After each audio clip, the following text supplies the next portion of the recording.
Detective Ryan Cole had been on dozens of homicide calls, but the one on Elmhurst Avenue didn't feel ordinary.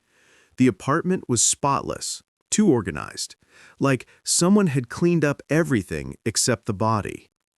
The victim, a woman in her 30s, lay near the window, one hand reaching toward the curtain.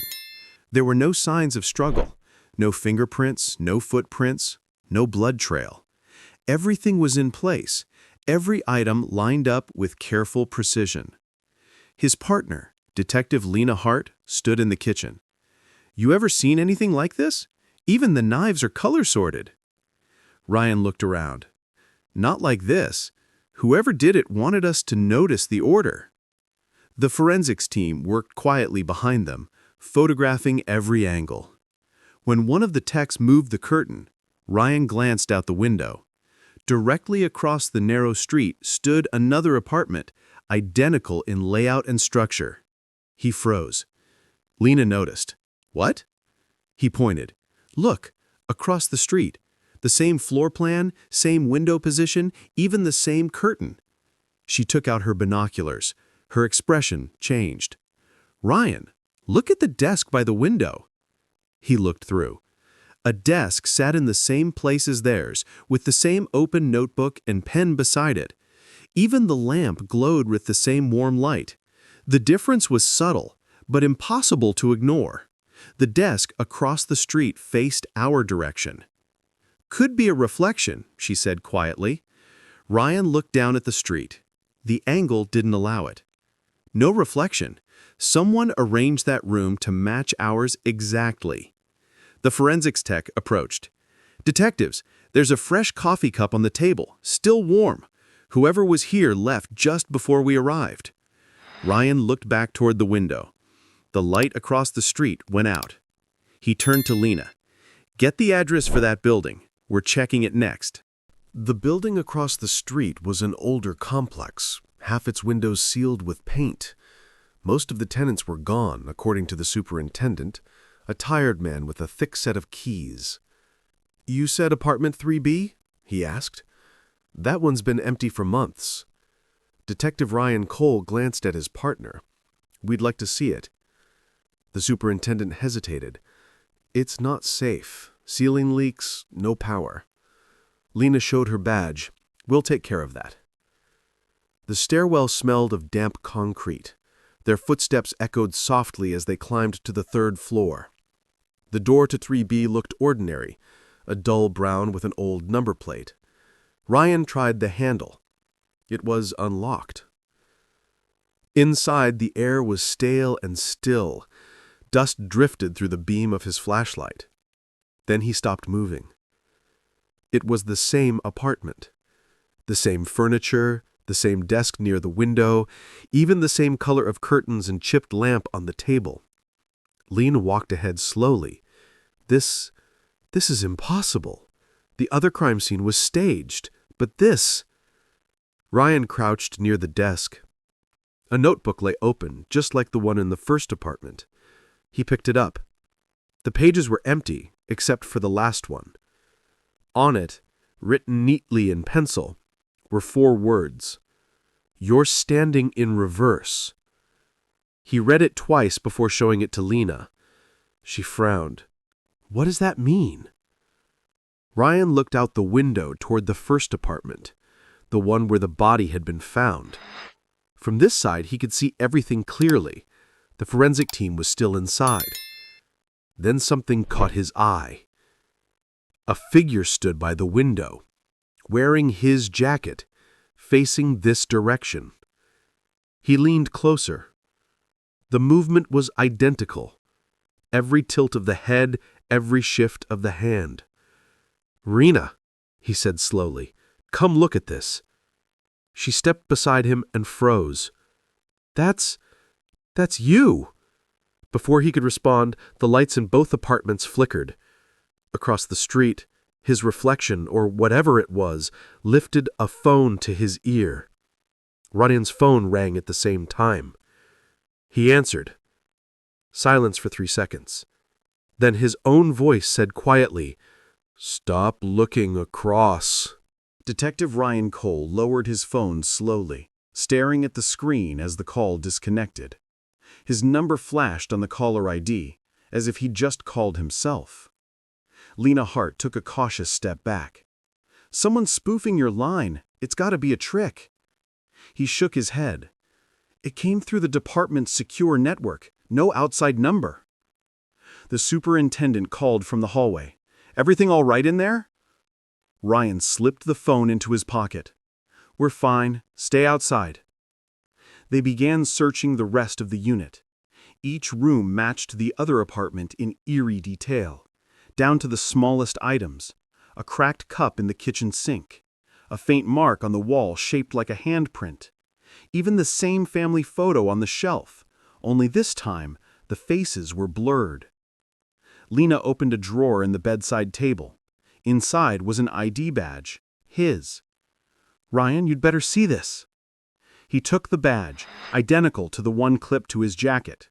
The photo matched, but the serial number was slightly different, one digit reversed. "What if this is a training setup?" she said, trying to make sense of it. "A reconstruction, maybe. Someone testing observation skills." Ryan studied the badge. Then why not tell anyone?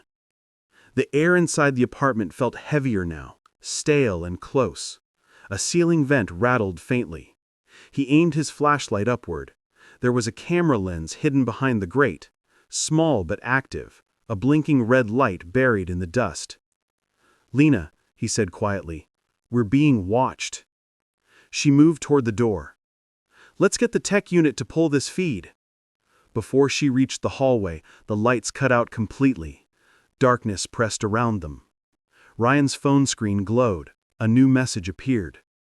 From Internal Field Ops. Subject: Duplicate Scene Clearance. Text: Case already logged. Leave location immediately. "Did the captain send this?" she asked. Ryan checked the sender's address. "No, the account doesn't exist." They moved back to the window. Across the street, their original scene was still brightly lit. The forensics team had left, but now the curtains were closed, and the light inside pulsed faintly, steady as a heartbeat. Ryan whispered, "They closed that scene when we stepped into this one." Leena's radio crackled to life. A voice they didn't recognize spoke slowly. "Apartment 3B, confirmed. Subjects transferred." Then silence. Detective Ryan Cole gripped his radio tightly, his pulse quickening. The message had come through on their private frequency, one only the department could access. He glanced at Leena. Whoever said that used our encrypted channel. Leena's voice was low. Transferred where? They stepped into the hallway, flashlights cutting through the dark. The superintendent was gone. The stairwell door at the end of the corridor stood open, swaying gently. They descended carefully, each step creaking under their weight. Halfway down, Ryan's flashlight flickered and dimmed. The walls looked wrong, cleaner, brighter, as if they had been freshly painted moments ago. When they reached the lobby, the air smelled of disinfectant and something metallic, like blood and steel mixed together. The front door was chained from the inside. Ryan tugged at it. It didn't budge. Leena pointed to a small service window beside the stairs. "That wasn't there before." Behind the glass, a computer screen glowed softly. A single form was open on it. Duplicate case record 3B/3B. Ryan stepped closer. His name was already filled in under primary investigator. Beneath it, a timestamp updated in real time.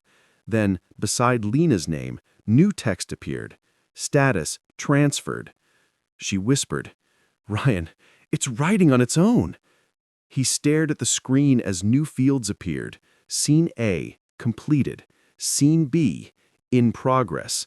A small green indicator began to pulse. Ryan turned around and froze. Through the lobby window, across the street, he could see the other building again, but this time both apartments were dark.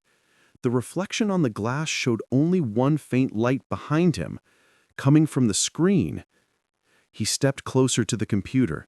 The cursor blinked before typing a final line. Scene A removed. Confirm replication complete. Then, without warning, the screen went black. The building lights flickered back on. Everything looked slightly different. The furniture in the lobby had shifted, the dust on the floor was gone, and the ceiling fans were running. Leena touched her badge. "Ryan, look!" Her ID number had changed. One digit matched the false badge they'd found earlier. Ryan checked his own. It was the same. Before either of them spoke, the sound of footsteps echoed down the stairwell, steady, deliberate, and coming from above. "Someone's still here," Leena whispered. Ryan nodded, eyes fixed on the stairs. "No," he said softly. "I think they just arrived." The footsteps grew louder, steady and unhurried, like someone who already knew the way. Detective Ryan Cole motioned for Leena to step behind a lobby desk. The overhead lights flickered again, casting long shadows that moved faster than the sound itself. When the first figure appeared on the stairs, Ryan almost didn't recognize him. It was a man in plain clothes. Same height, same build, same haircut. He stopped at the bottom step, looked straight at Ryan, and adjusted the cuff of his sleeve. Leena's voice caught in her throat. "Ryan, that's you." The man gave a faint, polite smile. "You shouldn't have come to 3B. His tone was calm, rehearsed. Ryan kept his weapon lowered, but ready. "Who are you?" "Case continuity," the man said. "Every report needs a closer. Scene A is finished. Scene B is ready." Leena whispered, "He's using our words." Ryan took a slow step forward. "You're not with the department. Who sent you?" The man tilted his head slightly. "The report did." He placed a file folder on the counter and slid it toward them. The tab read, "Duplicate Case 3B." Inside were photographs, clear, recent, and impossible. Each image showed Ryan and Leena standing in different rooms of the very building they were in now, captured from angles that no one could have taken. Leena turned the last photo over. On the back, printed in block letters, were the words, "Replication successful. Original units retired." Ryan's stomach tightened. "This isn't a case file. It's a replacement order." The man nodded once. "And now it's complete." He turned and walked calmly toward the door. When he reached it, the chain slipped free on its own, and the door opened to the street. Cool air flooded the lobby. The man stepped outside and vanished into the crowd. Ryan looked down at his badge again. The number had changed entirely this time. No match in the system, no record of his identity. Leena checked hers and saw the same. What happens now? Ryan looked toward the window across the street. Both apartments were dark, their windows reflecting only the faint blue light of police tape fluttering in the distance. He took a deep breath.